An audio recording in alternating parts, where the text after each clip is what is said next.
Un encuentro con su palabra, porque secase la hierba, marchitase la flor, mas la palabra de Dios permanece para siempre. Con ustedes, el doctor José Ricardo Arias Quintero.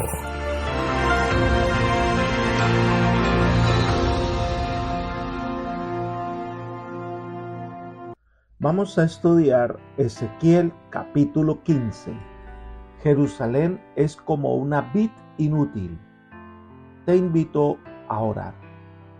Padre nuestro que estás en el cielo, te alabamos, glorificamos y exaltamos porque eres un Dios bueno, porque para siempre es tu misericordia. Te damos gracias por tu palabra, porque en ella encontramos esperanza, vida, salvación.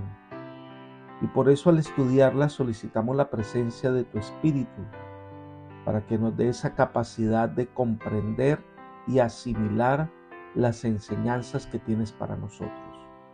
Gracias, Padre, por escucharnos y concedernos esta bendición, pues lo pedimos en el nombre de Jesús.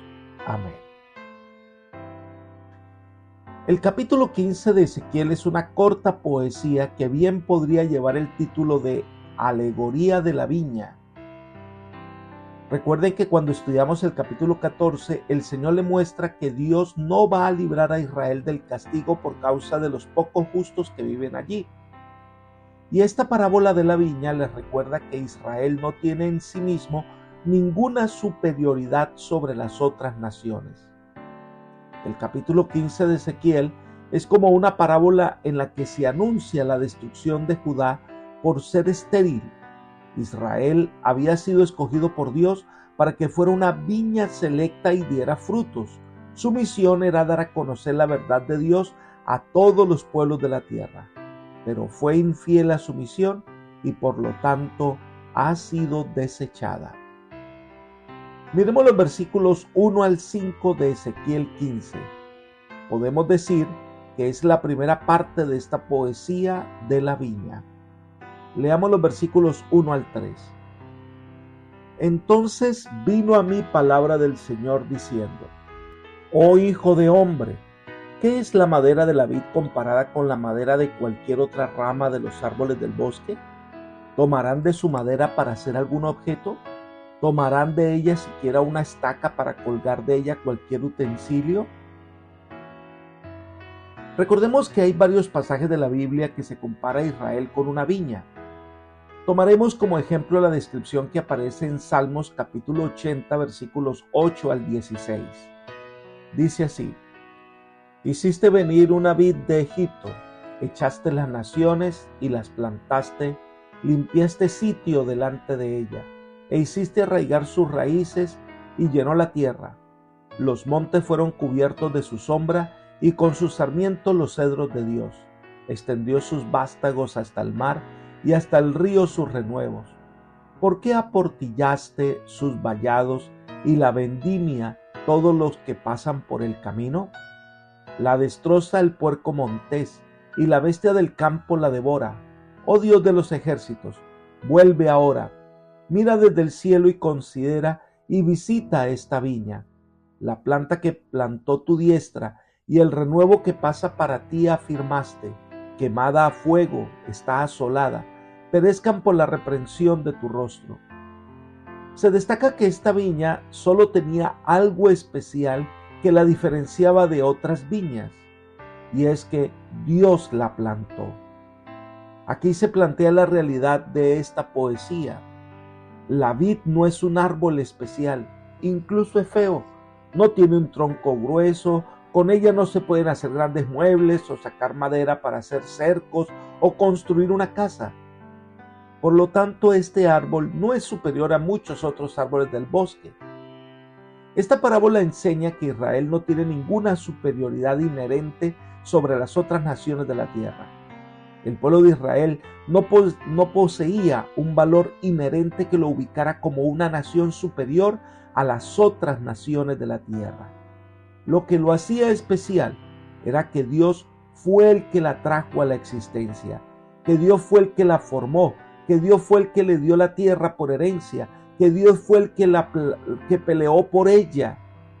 Pero una vez que se aleja de Dios, pierde lo único que la diferencia de las otras naciones. Una vez que pierde su valor distintivo, pues la vid es una madera inútil que solo sirve para hacer combustible. Leamos los versículos 4 y 5. He aquí que más bien es echada al fuego para ser consumida. El fuego consume sus dos extremos y su parte de en medio es abrasada. ¿Servirá para hacer algún objeto? He aquí que cuando estaba íntegra no servía para hacer ningún objeto. ¿Cuánto menos podrá servir para hacer algún objeto después que el fuego la haya abrasado y haya sido consumida? Como madera, la vid es totalmente inútil. En su estado perfecto no se la puede emplear para ninguna cosa útil, y mucho menos cuando está parcialmente chamuscada y destruida. Judá va a ser destruida, la ciudad va a ser quemada. Aquí se presenta la situación imperante en Judea. Sus extremidades habían sido consumidas por los estragos de un enemigo extranjero y la parte central, que es una referencia a la capital que es Jerusalén, estaba a punto de ser destruida totalmente. Ahora, siguiendo la ilustración de esta poesía, si cuando estaba de pie como una vid que tenía hojas no daba fruto, ahora cuando está quemada mucho menos va a servir para algo. Lo interesante es que no habla de volverla ceniza, sino que habla de que será quemada. Es decir, no va a ser consumida del todo. Sin embargo, en su situación, por sí sola, ya no servirá de nada esa madera. Y es ahí cuando el milagro de Dios se hace más evidente, porque Dios puede dar vida a lo que aparentemente está muerto, a lo que al parecer ya no hay esperanza, a lo que al parecer está perdido. Humanamente no se puede hacer nada, está en una situación extrema, pero Dios sí puede cambiar su objetivo. Y de esa manera, quemada, desechada por los hombres, Dios puede volver a levantar una nación. No hay nada que Dios pueda impedirle salvarnos a nosotros. Si le permitimos obrar en nuestra vida, lo que parece imposible, Dios lo hace posible. Pero recuerda, si se lo permitimos. Una vez que presenta la inutilidad de la vid, Dios entonces dará la sentencia sobre Israel. Miremos los versículos 6 al 8. Por tanto, así ha dicho el Señor Dios: como la madera de la vid entre los árboles del bosque que eché al fuego para ser consumida, así haré a los habitantes de Jerusalén. Pondré mi rostro contra ellos. Salieron del fuego, pero el fuego los devorará, y sabrán que yo soy el Señor cuando ponga mi rostro contra ellos. Convertiré la tierra en desolación, porque cometieron infidelidad, dice el Señor Dios. El pueblo de Israel perdió su objetivo de vida. Ellos fueron establecidos por Dios para que fueran sus testigos ante las naciones de la tierra. Pero al alejarse de Dios, perdieron su objetivo de vida y fueron destruidos por los enemigos. Pero algo interesante se describe en el versículo 7. Aunque del fuego se escaparon, fuego los consumirá, y sabrán que yo soy Jehová. Muchas veces fueron librados de la destrucción. Incluso cuando Babilonia asediaba a Israel, ellos tuvieron que alejarse un corto de tiempo para detener las tropas de Egipto. Esto creó en ellos una falsa seguridad. Creían que no les iba a pasar nada, pero la destrucción llegó y entonces, al llegar, se dieron cuenta que Dios los había abandonado y que además Dios les había advertido con mucho tiempo lo que iba a suceder. Saben, los seres humanos viven en una falsa seguridad. Creen que a ellos no les va a pasar nada.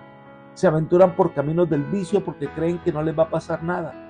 Desafían los llamados de Dios porque creen que no les va a pasar nada y que al final pues lograrán solucionar todo. Pero no es así. Es un engaño. La destrucción vendrá y los tomará, y sabrán que Dios intervino y que ya es tarde para ellos. El capítulo 15 de Ezequiel termina con una tremenda sentencia divina. Versículo 8. Y convertiré la tierra en desolación por cuanto cometieron prevaricación, dice Jehová el Señor. La pregunta que nos planteamos es, ¿qué es prevaricación? Encontré la siguiente definición. La palabra prevaricación designa a aquel delito perpetrado por los funcionarios públicos que consiste en faltar a los deberes y obligaciones inherentes a su cargo con la plena conciencia de ello o en su defecto por ignorancia o negligencia que de ningún modo puede ser excusada. En la Biblia hay 3 palabras que definen prevaricación. Número 1, traición. Número 2, revuelta, ya sea nacional, moral o religiosa. Y número 3, cubrir con una prenda de vestir, es decir, actuar encubiertamente. En lo que respecta a Israel, las 2 definiciones se aplican. Dios los puso en un lugar privilegiado entre las naciones de la tierra para que cumplieran una función especial, pero ellos faltaron a su deber ético, faltaron a sus obligaciones como nación, torcieron el camino y no tienen excusa. Pero también traicionaron al Señor al servir a dioses falsos. Se levantaron contra las órdenes del Señor y algunos encubiertamente se rindieron a los dioses falsos. Y estos serán los mismos pecados que llevarán a este mundo a su destrucción final. A muchos Dios los ha llamado y les ha dado privilegios especiales con el objeto de exaltar al Dios del cielo, pero por amor al dinero, por las tendencias naturales hacia el mal, usan los privilegios que Dios les da para hacer el mal. Además, muchos que juraron lealtad al Dios del cielo han hecho todo lo contrario a sus mandatos y llevan al mundo a la perdición total. Es hora de hacer un alto en la carrera loca en la que el mundo nos está envolviendo y reevaluar lo que estamos haciendo y dar vuelta, porque Dios nos llama, Dios nos busca y Dios quiere que volvamos a Él. Él está esperando a cada uno de nosotros. Por eso, el llamado de esta noche que te hago es: ven pronto a Jesús antes que sea demasiado tarde. Que el Señor te bendiga y te guarde y te guíe por sendas de paz. Es mi oración por ti. Amén.